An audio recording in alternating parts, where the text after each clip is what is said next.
Demo. Patch pool. Demo.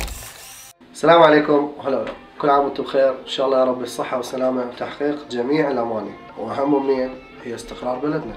ما يكون العيد العراقي مضبوط اذا مو تكون مصلي العيد. العيد العراقي معناها نعايد ناسنا المتوفين قبل لا نعايد ناسنا واصدقائنا. العيد العراقي معناها لازم تتريق كاهي والجيمر الزين. العيد العراقي معناها لمة الاهل والاصدقاء والكلمة الطيبة بس هي اللي تطلع من اللسان. العيد العراقي معناها العيديات الزينة. العيد العراقي يختلف عن العيد بباقي البلدان. اغلبيتنا طلعنا وجربنا الغربة وجربنا الاعياد بغير بلدان، ما حسينا بطعم العيد غير بالعراق. العيد العراقي معناه لمتنا كلنا. كل عام وانتم بخير وان شاء الله من العهد.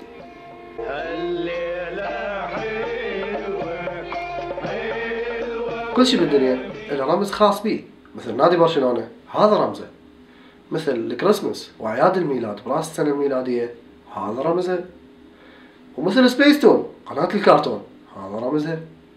اما العيد العراقي فرمزه هو الزهراء.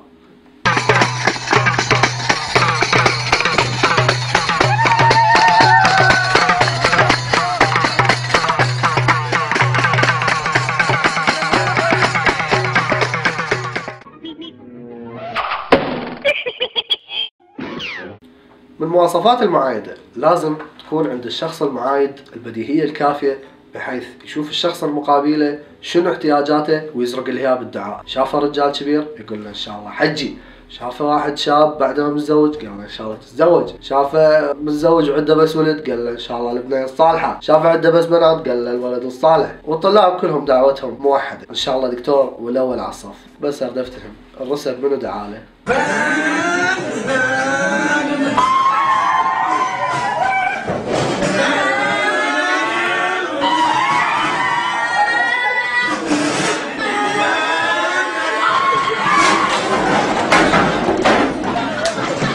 طبعا العيدية توقف لحد عمر معين 11 سنة. يعني إذا واحد عنده أطفال اثنين، أنت ايش قد عمرك ابني؟ 10 سنين؟ تفضل هاي 25,000 عيدية تستاهل. أنت ايش قد عمرك ابني؟ 11 سنة. لا بابا أنت كبرت على العيدية. خطية احنا الكبار ما عندنا عيدية. 25 الحمرا زود الشاق وياكم مشاهدينا الكرام، العيدية ما توقف عند حد عمر معين، وإن شاء الله كلنا محصلين عيدية. تحضيرات العيد العراقي عند العائلة العراقية نبديها من الأب. المهمة المستحيلة لازم يكون عنده أولا خردة من مختلف أنواعها، ثانيا يلزم سرة من 5 الصبح على السرة مال صمود، وعلى السرة مال كاهن الجيمر، وعلى السرة مال موازين. هواية راح أقضيها السرة بالعيد. السرة شطولة استفاد من 10 11 ما يلوحنا السرة احنا والغدا. استلم اول يوم العيد والعطلات. الخال شوي الخال عمي الخال سرحنا مال الكاو جيمر. ما تقول لي تاي 7 مرة تنام، شنو السالفة؟ مجبور؟ انا تعذر لك يا اخي والله عفس تعبان. الله يساعدك يا الله يساعدك. كنا تعبان عمي والله تعبان. الله يساعدك والله تعبانين يا الله يساعدك عمي. عم شو احكي لك؟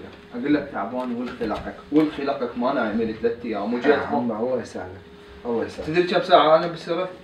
يا عمي مجبور، روح لبيتكم ونام وكل كاي شلون اعيد يعني انا كاي شو اقول لك فريخان؟ انا ما جايب لكم كاي؟ كعك خذلهم كعك عمي. روح اخذ كعك انت داخل كعك. ما اقدر عمي عيد هذا ما يطبون مال البيت. صدق شيء والله ما يطبون والله العظيم. ما تروحكم اشكال ما تقول لي اكلكم بجدوده. لا عمي يا عمي تعبان السلام عليكم. حط روحك حط روحك المكان. شوف تعبان حط روحك المكان. ها شلون؟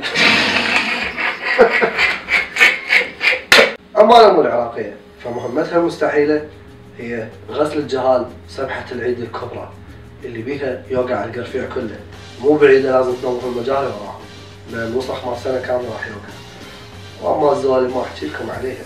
وأكيد تعب الكليتشة ما ننساه، العمل الشعبي قبلها بيوم واللي الكل لازم يتشارك فيه. يروح يودي الفرن يشوي، واللي يقعد يعجن، واللي يقعد يحشي. عمل شعبي مو كليتشه. بمناسبة تنظيفات العيد عمي الشيطان ترى انت فاهم الموضوع غلط، ما لقيت غير الزاوية اللي بستقف بيها. الله يطيح حظك، حتى السقف خلصنا من التنظيفات. شني هاي؟ وفوق هذا وذاك لازم الام تكون مهندسة ديكور قبل العيد بيوم، لازم تغير مكان هاي القنفة بدال ذيك وبدال هاي تخلي ذيك. هن 4 قنفات، كل عيد تغير الخطة 4 4 3 3 3 3. زين ليش؟ ايام الله كلها اعياد، بدل بيها هندسة الديكور الا قبل العيد بيوم. اما اذا تريدون تعرفون منسوب التراب على التحفيات تقدرون تجون تشوفوه قبل العيد بيوم، راح تشوفون طين عليها. اما بعد العيد بيوم راح تشوفون تحفية جديدة. هسه القنفات تغيرت مكانها، اوكي ممكن بيها وجهة نظر، والبوفيات والهاي كلها مسحت قبل العيد بيوم، هم اوكي بيها وجهة نظر، بس مال الزولية من الطول تتحول عرض، وين وجه الديكور بالموضوع؟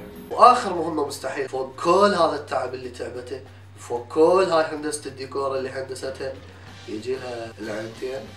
يلا شو وقت العيد وانا بيا حال، وانا بيا حال، راح اللي كنت اهواه، يا ربي تاخذني وياه، ظلت دمعتي بالعين وانا بيا حال، وانا بيا حال. اما الاطفال فتلقيهم نظاف، وهذا من الاشياء النادره. لا بل وتلقيه مشط صفح ايضا مو بعيده، ويجي بصفك وبكل نعومه وبكل احساس ورقه يقول لك عمو. تستغرب انت تشوفه محترمك يا اخي، يتلوق لك توصل بيه درجه مذله. انا ولدي شلون عندك العيديه، وخاف انت ما خفتك السالفه ومسترسل بالحكي، يجي كل شوي يقبالك ويقول لك عمو حلوتي ثيابتي الجديد، انا بدي اذكرك بالعيديه. اما العيديه من ياخذوها فيروحون اكيد كلهم ويشترون مسدسات وبندقياتهم الصجن، وما تسمع غيرهم ما شاء الله. اطفالنا بريئين حتى بالعيد. طبعا التكنولوجيا هسه قللت هواي من طعم العيد، تاجات على الفيسبوك والواتساب والرسائل الموحده. صاحبي ذاك المره دز لي رساله كل عام وانت بخير ومن هالكليشه وبالاخير تحيات اخوك ابو محمد، هو اسمه ابو سمير بس الظاهر ابو محمد داز لي اياه، متعاجز حتى يمسح الاسم. ريسبكت بهاي الحلقه بعض الاشخاص اللي يستعملون الكيك بصوره صحيحه، اللي نقله بصوره حضاريه عن الكيك العراقي، احب اقول لهم ريسبكت. وهذا الفيديو قدموه هديه للشعب العراقي وتهنئتهم للعيد، فشكرا لهم من القلب وكل عام وهم بخير. شوفوا الله، كل عام وانتم بألف خير، وينعاد علينا وعليكم بالصحة والعافية، وإن شاء الله أيام العراقيين كلها أفراح. تحياتي للجميع والسلام عليكم. بكر خالد. السلام عليكم، عيدكم مبارك اصدقائي، وبمناسبة عيد الاضحى المبارك ان شاء الله ربي يزيل المحنة من الامة ويتقبل الطاعات ويغفر الذنوب ويحفظ العراق واهله، وكل عام وانتم بألف خير. اخوكم احمد الاوسي. بيس. السلام عليكم، كل عام وانتم بخير وعساكم من عواده، وان شاء الله العيد الجاي نكون شعب واحد وقلب واحد ووطن واحد. تحياتي لكم، اخوكم هاني. السلام عليكم، كل عام وانتم بألف خير، ان شاء الله يا رب يعيد علينا وعليكم بالصحة والبركة ويحفظ لنا العراق الغالي، وان شاء الله يا رب يرفع عنا هاي الغمة. تحياتي لكم مصطفى فيصل. يا رب تفرج همنا وتكون سنة امن وامان وخير على العراقيين. اخوكم سيف العزام من رومانيا. كل عام وهنا الغالي ان شاء الله بألف خير، ينعاد عليكم بالصحة والعافية والامن والامان لعراقنا الحبيب.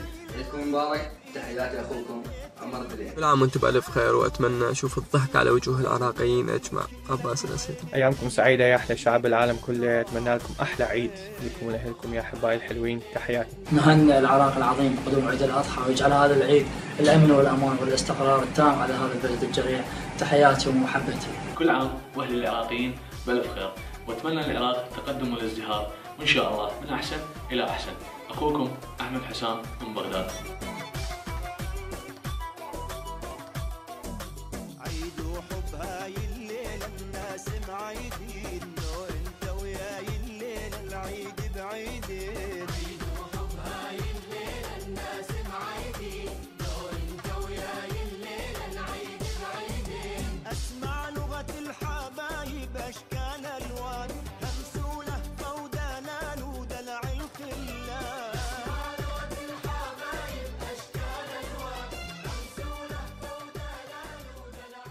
هذه الحلقة الأخيرة من برنامج سالمين، وراح يتوقف البرنامج فترة ويبدو وياكم من الموسم الثاني إن شاء الله بأشياء جديدة وفيكات احلى ان شاء الله تكون. اسف اذا غلطت بحق احد من عندكم بالحلقات السابقه، واللي ما شاف الحلقات الباقيه يقدر يشوفها اونلاين على الروابط.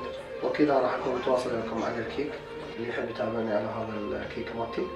واكيد صفحه سالمين على الفيسبوك اذا تحبون تزوروها وتشوفون شنو جديدها. وصفحتي انا الرسميه شخصيا او على تويتر والانستغرام، كلها راح اكتبها ان شاء الله جوا الفيديو. تحياتي لكم واشوفكم على خير في امان الله. Demo. Catch